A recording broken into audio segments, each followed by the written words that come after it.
Welcome to Career Tools. This week, your annual career checkup, part 2. The questions this cast answers are, what is a career checkup?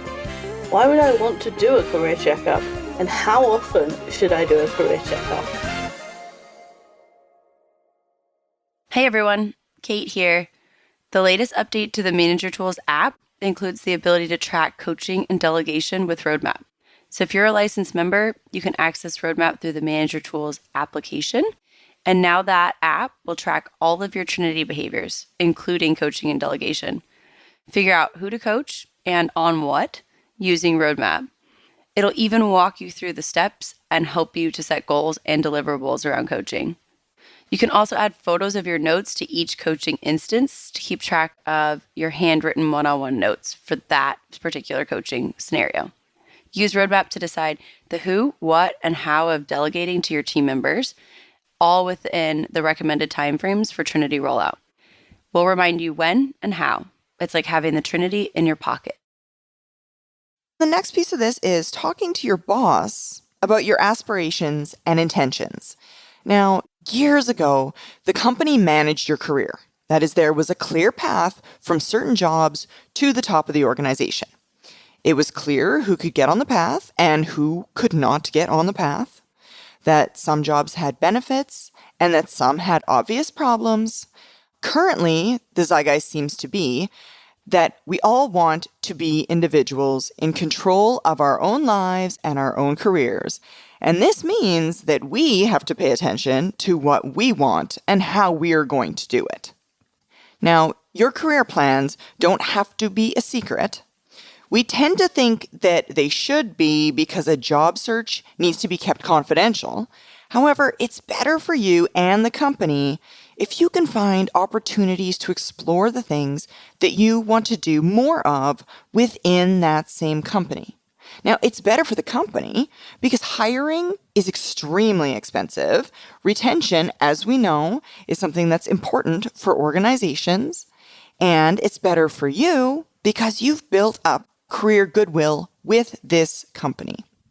Career goodwill being the measure of all the things you've done that helped out someone else, or the times when you've put what the company needed before what you yourself wanted to do. And that goodwill means that when you ask for something that you want, it increases your likelihood of actually getting it. So if you have a friend who works in a different department, so if I think about Tracy, who works in our finance department, the number of times she's asked me to help her out with something, with a document, with finding something, with knowing something about something that's going on with someone else, with interpreting Mark's calendar, I've helped her out a bunch. If I call her and say, I am stuck with this spreadsheet, I can't make it work, she will help me because we have that favor exchange. I have been building the emotional bank account. If you've read Covey, I have goodwill with her. She has goodwill towards me because I have helped her. And you do that with everybody you're working with. And so the more you do that, the more goodwill you have. And the harder it is when you change companies because you don't have any of that built up. It becomes much harder to do things, to achieve things. And you can grow it again. You will grow it again. But it's one thing that people don't take into account when they think about changing jobs. You lose all of that institutional goodwill. If you go to your current boss and you ask for something out of the ordinary, hopefully you have some goodwill stored up with him that will encourage him to go to bat for you. So, and that out of the ordinary here means something that you want that isn't necessarily what the company wants. Something that would cost the company money, you moving to another role, moving to a different location, anything that will get in the way of business as usual. If I said, okay, someone in my family is sick and I want to go and work in England for the next 3 months so I can be with my family member, that would disrupt business as usual. I could carry on working, but I would be going to bed when there is still work going on at Manager Tools, and the people at Manager Tools would be like, oh, I'm going to call, oh, no, I can't call Wendy. And it would be difficult. Now, I have enough goodwill that I have done enough things for Mark and the people who work here and for the company that Mark would just say, yes, well, that's part of who he is as a manager too. But If he weren't that way, and if I didn't have any goodwill, he would make it, more difficult for me. So that's what goodwill is and why moving makes things harder. Mm-hmm. You moving to another role, for example, means that some of the time, your role won't be done as well as it was done because the new person who is in that job now will need to learn it. That is, for a time, your current role will see a drop in quality due to the new person getting up to speed. Furthermore, the job you're moving to won't be done as well as it was previously because you are in the same boat. You need to learn that job. You've never done it before. The company is suffering from reduced productivity to give you what you want. And that's why you have to have some goodwill before asking for something that you want. So if you do want to be a manager and you're currently an individual contributor, keep in mind that it will be much easier for you to become a manager at the company in which you currently work. To move from an individual contributor to a manager is a hard move. It's difficult enough without adding the complications of developing, as Wendy said, those new relationships, the reputation at a new company, having other people know you and want to help you. You might be afraid of the one person that you think will take your promotion badly. However, what you're also forgetting is all of the people that will support you and help you to be successful in your new role. And that support, the support of others, the relationships with others in the organizations, is invaluable as you muddle your way through being a new manager and taking that next step in your career. It reminds me of getting married in a weird way. Getting married, becoming a couple, is hard enough. Everybody says that. I've never been married. I'm not that brave. But, becoming married is hard enough. If you marry someone who already has children, that becomes exponentially harder because you have to develop the relationship with your new spouse. You have to get used to being a couple, all the things that go into marriage. But then you have to develop relationships with these children too, and the relationship with your spouse with that child, right? Because it's not a direct relationship just between you and that child. What your spouse wants, it influences that too. If you go from being an individual contributor to being a manager, that's like getting married. It's hard enough. But if you do that in a new company, it's like adding children to that. Other people's children, you're just making it way harder. And I really don't think people consider that. They're like, I'm going to be a manager and I'll have a fresh slate and it'll be really easy. No. That's not true. So this conversation where you're talking to your boss about your aspirations, your intentions, this is something that you want to make note of as a very important conversation. That is, do not try to squeeze this conversation between a couple of other things or have it as like an afterthought tacked on to like one of your one-on-ones. You want to warn your boss that this is what you want to talk about, right? Now, especially if you're a high S or a high C and they or you need time to think and prepare, but you want to have time set aside for this conversation. It's extremely important, and it's way too important to fit in between back-to-back conference calls on a day when there's like a zillion things to do and people are running around not making note of this conversation. It's important, so make sure that you give that impression. It's important to you. Okay, next up is know your worth. So it is pretty much universal that employees think that they should be paid more than they are. Pretty much no one offered a pay rise has ever turned it down. Never happened. However, your value is only what the market will bear. So imagine you're selling a house. If you think it's worth $1 million and you put it on the market, you go to a realtor, you say, I want to sell my house, I want to sell it for $1 million, and nobody buys it. Is it worth $1 million? No. Not so much. It's worth whatever someone will pay for it. It's not worth what you think it is. And there's a perception, a fallacy that things we own have more value than they actually have, which is why people, when they're having yard sales, want to sell everything for way more than people wanted to buy it for. But it was mine. I bought it and it was special. It's worth whatever someone will pay for it. And that's the same for intellect and labor. So What you are worth as a worker is based on what the market will pay, not how much you think you should get, or how much your mortgage is, or how much your spouse wants to spend, or how much you need for your kids to go to private school. None of those things are relevant. No, they're not relevant. Not to the person who is paying for your intellect and labor. So, in order for you to get that measure of how much is that worth in the market, periodically, you need to research how much your skills are worth locally, regionally, nationally. And we do have guidance on this in our podcast called How to Get a Raise. It's a series, How to Get a Raise. And do not take this research to your boss and immediately ask for a pay raise. That's not what the research is for.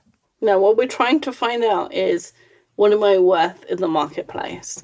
You may decide that you're going to go and ask for a pay rise, but that's not necessarily it. Remember, we are gathering information about the current situation. We're not yet making decisions. And one of the things that happens is, if you stay in a company, salaries get compressed. So this is what happens. You join a company at a fair market rate. Let's say it's $100,000, because I like round numbers. You get 2% increases each year, right? After 5 years, you're on roughly 110,000. So the first year, 2% of 100,000 is 102,000. The next year, you get 2% of 102,000. If you do that for 5 years, you end up around 110. Now, the market for your skills outside of your company may have risen 5% each year. So 100,000 plus 5% is 105,000. If you keep doing that math, you get to 127. So in your company, you're being paid 110. Outside, you're being paid 127. So a lot of people will look at that and think, I am worth 127. I'm going to go and get an offer, and then I'm going to tell my boss I want 127. But what they're not taking into account is the value of the non-salary items, which often go with tenure. So for example, you might only get 10 days of vacation when you join that company. But in your company, because you've been there 5 years, they give you an extra day of vacation every year. So now you're on 15 days of vacation. You might have training that you're allowed to do after a certain time. Your pension contribution might go up. Your health insurance might change. You definitely will have, if you've worked well with relationships and goodwill and favors, you will have more clout and more flexibility at your current role. So if you want to work different hours, or you want to work from a different location, or you want to take some unpaid time off because somebody is ill, all of those things you are much more likely to get if you've been at a company 5 years than 5 minutes after you've joined. So when you look at the comparison, do look at the salary number. There is a difference between 110 and 127, and I wish I'd done the math, because those kind of increases always work out to a very minor amount per month when you add the tax in and all the other things. So the difference between 110 and 127 isn't actually necessarily what you think it is. Plus, there's all these non-salary benefits. And just because a job is advertised at a certain rate, that doesn't mean that that rate is being paid or will be paid to you. In the same way that houses are listed $1 million, nobody ever offers $1 million. They offer 950,000, and the person accepts 975. Right? Yes, exactly. So what the salary is being advertised at is not necessarily what you'll be paid. So it is important to understand the market for your skills. And it's equally important to understand the benefits you're getting now and the value you would put on those, and then make the decision. It might lead you to decide to look for a new role in the next year, to put the work in to get a raise or a promotion, or to decide that the fact that you have a 10-minute commute and can pick your children up from school every day is worth more to you than the difference in salaries at another job. There are just all too many variables that play into what you get at a job, and salary is only one of those variables. It is not the be-all, end-all. It's really important to understand. Absolutely. Very true. So all of those sections were in the current situation. So we've done all the assessing of the current situation, and now we're going to take some action. So the first action is enhance your value. So, as we said, if you're standing still, you're going backwards. So this is about making yourself more valuable to the company. And one thing that tends to happen when we've been in a role for a while is that we get bogged down with all of the things that we have to do right now. And we don't lift our head up and look at what's going on around us. Once we've reviewed our current situation, the next step really is to pick your head up and look around at the broader environment. So, what are your competitors doing? What are other companies in your industry doing? What are other people in your profession doing? And what ideas will translate from somewhere else to your team? Now, there are many reasons we're going to ask this. First, what you might learn is that this will color your plans for the future. Maybe you learn that a competitor is on the cutting edge of something new, and you decide that you want to be working there in the next couple of years. Now, what that could mean is a change in plans, in that you now have to think about how you're going to increase your network, increase your relationships with other people, to develop relationships with individuals who are working in the place that you have set your sights on for the future. Second, you might learn that the future is in plastics. Well, probably not, because it's a movie line from the 70s. But could any of us imagine 30 years ago how mobile we would be? I remember before there were computers. The idea that we would have a phone that would follow us around is mind-boggling. That we would have high-speed internet on our phones. In 2 years from now, in 2020, there will be 5 billion people on the internet. 2 years, which will go past in a flash. People are taking mortgages out, which are longer, car loans, which are longer than that period. It's amazing. So what does your website look when it's Google translated into Chinese or Spanish? Right? Because out of those 5 billion people, not all of them are going to be speaking English. A lot of them won't. Do you need to create your software in more languages? There are thousands of questions that come up from that one small fact that is going to be true in the very near term. Even electric cars, they say 5 to 10 years. There will be 5 billion users of the internet before there will be electric cars. And yet you hear so much about electric cars and what it's going to change, and insurance and car parks and all of those things. And yet I rarely hear someone say, there's 5 billion users of the internet. What does that mean for me? So what does that mean for your job, your company, and your career? And the last piece is you can look incredibly smart in meetings when you say something like, I saw some interesting data from company X who've been doing Y, and they are finding that their customers prefer it. Of course, looking smart and being smart are two different things, but it's a good start though. Knowing what's going on in the environment around you, being able to comment on it and utilize that information to influence your career choices is very beneficial. So that was a short part. We did current situation, we did enhance your value, and now we're going to do invest in your future. Because part of what you've just done is look at your potential futures. You've thought about what things are going to affect your company, your job, your industry. And so now we're going to think about, what do I need to do to invest in the future that I want, or invest in obtaining the future I want? And the first one is continue to learn. Absolutely. Professionals never stop learning. That's why all the CEO profiles that you read say that this CEO reads a lot of books. That's the one way of learning new things that you can do. It's cheap. It's easy to get. You can learn about new subjects or gain new perspectives on older subjects. It doesn't matter whether it's your industry, your profession that you're learning more about. Learning more about anything is valuable. Your industry is the business area that your company is in. So, for example, steel, or fast-moving consumer goods, or IT consulting. Whereas your profession is the job that you do within that company. So, for example, a programmer, or an accountant, or a human resource professional within some specific industry.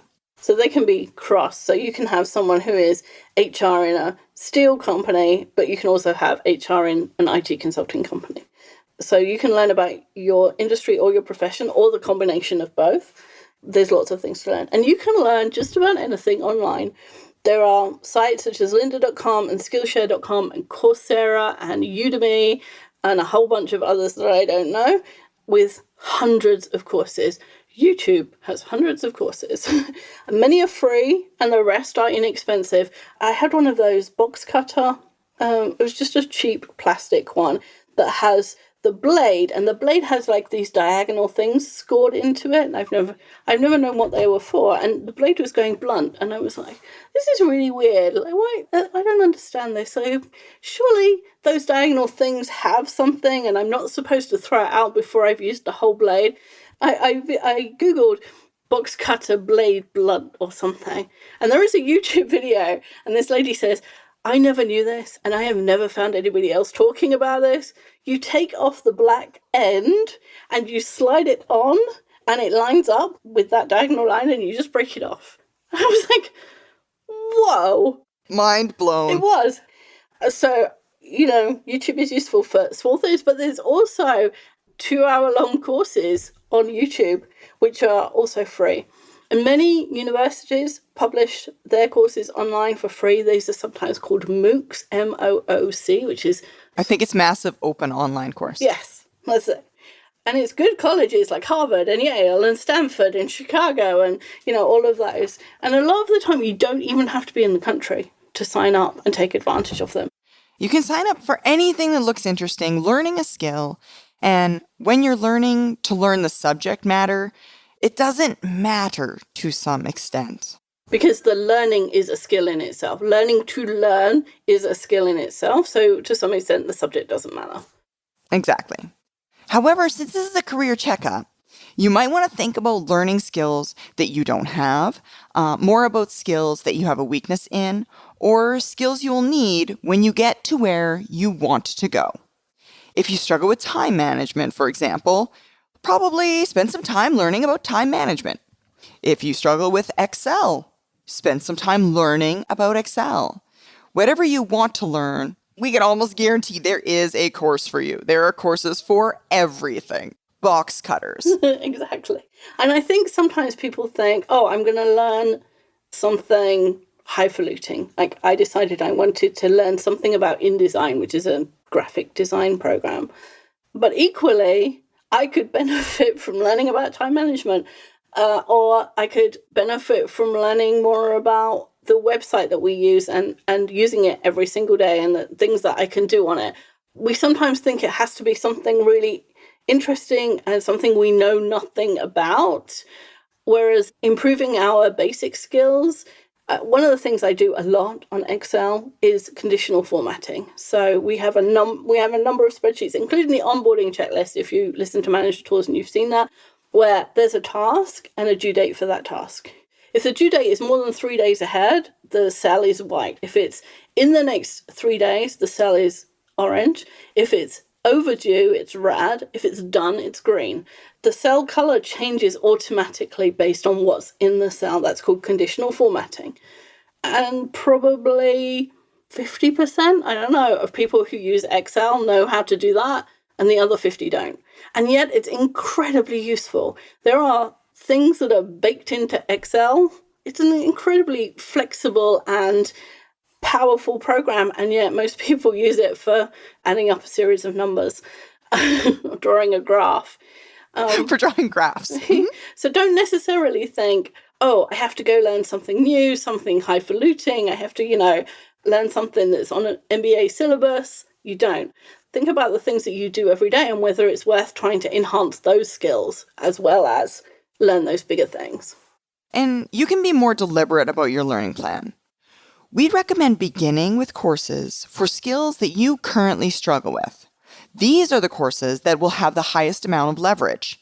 That is, the ones that will make the most difference to you in your current state are the ones with which you struggle right now. And after that, you can take a course for fun, or one that's, like, as Wendy said, teaches you something that you don't necessarily know or need right now. But it tends to be really low-hanging fruit, enhancing skills that you yourself are currently struggling with or could find immediate benefit in. That low-hanging fruit is a really important point because it's harder, especially when you've been out of university for 400 years like me. It's actually quite hard to sit and learn, to take notes, to pay attention, to not race ahead and think that I know what's going to come next. And so actually taking courses in things that you struggle with but are relatively low level and of which you have a grounding. So we'll go back to Excel. If you use Excel every day and you understand worksheets, you understand cells, you understand rows and columns and the difference between them and so on, and you know where things roughly are on the ribbon, then learning about conditional formatting takes a lot of the knowledge that you already has and enhances it. And if you haven't learned anything, if you haven't done a course, or if you're just not practiced in online courses, it would be much better to do that course. It's probably quite short as well, where you have a good grounding in the topic before you go and try and learn physics. I'm sure there is a course online that's about how the universe was created. I have no concept. There is a planet, it's Earth, we live on it, it goes around the sun. That's about my knowledge. So actually, when I do a course about physics or the universe, I have to learn to sit still. I have to learn to watch. I have to learn to listen. I have to learn to take notes, or at least remember all those skills that I used to have that I don't use very often now. And then I have to grasp what somebody is talking about in the universe. Exactly. Whereas if I was learning something about Excel that I didn't know, I have a really good grounding with Excel. It just takes one part of the difficulty away. Absolutely. And when we think about learning something new, we usually make that activity more difficult than it needs to be. That is, we oftentimes think about, let's go on a training course, preferably one that's in Florida in February, or let's do an executive education course like an MBA. Now, there's lots of room in between an hour-long online course and an MBA. There are hundreds of thousands of people doing their job and completing an MBA or other graduate level courses at the same time. It is absolutely doable, and starting there is the largest fruit there is. You don't need to do step one at the largest thing there is. Start with one simple online course. The courses are generally short. You can probably get through one in a weekend, in a couple of days. Even if you let it take a month, if you could fit 12 courses into a year, you'd continually be learning something new. You would learn a lot in 12 courses in a year. And training courses are the most expensive option for your company. Okay? If somebody comes to one of our training conferences, they have to pay us for the training. That's a number. But they also have to pay that person to travel there. They have to pay a hotel night, possibly. They have to pay in a non-financial sense for that person to be out of the office that day. Things might happen. That person has to be covered.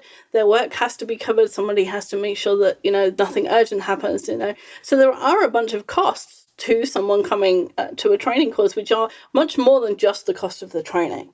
But at one, you might get approval for an online course. And since many of them are $10 a month or $20 a month, even if you don't get approval, you could start there. You could afford that yourself by not having 2 Starbucks coffees. And if you can demonstrate to your boss, look, I'm really interested in learning this skill. I think it's really useful to the company because of this. I have done these 3 online courses and that has enabled me to do X and Y, and the benefit has been Z. And the next step is to go onto this training course, which is in Florida in February, and I would like you to approve that cost. You are much more likely to get that cost approved for that training course than you would have done if you just started there. You got to show willing, you got to show some effort, you got to show that you're interested in it and that it's a benefit. And now that there's an online course about absolutely everything, there's a really easy way for you to do that. It's absolutely true. We also have a podcast called How to Prepare for a Training Event. We do. I believe is what it's called. And it also gives you information on how to brief your manager afterwards. That is, if you're going to exert the energy in an online course, don't just absorb the knowledge yourself. Make sure your manager knows. You're putting yourself out there. You're making an effort to learn and improve. Putting it just as a checkbox on professional development for your annual evaluation is good, but it's a waste of an opportunity to show your manager that you want to learn and that you have gained valuable knowledge in these previous learning environments, such that they're more likely to then ask for training budget or send you out of the office to do that higher level kind of stuff. If you're one of the many managers who's been promoted into leadership due to your outstanding performance as an individual contributor, congratulations, you've earned this. Wait, what? You mean no one told you that the skills you spent your entire career honing would now collect dust while your directs do the work you love? And now you're in a role that frankly can't be that hard because it's not like we're going to train you to do it. Or are we? If you feel thrown into people management without a life raft, the Effective Manager Conference is for you. We help subject matter experts become the managers they weren't quite sure they could be by providing a step-by-step, actionable process for being people leaders. Visit us at manager-tools.com/training to register today. That's all for this week. We'll be back next week and we'll carry on talking about your annual career checkup.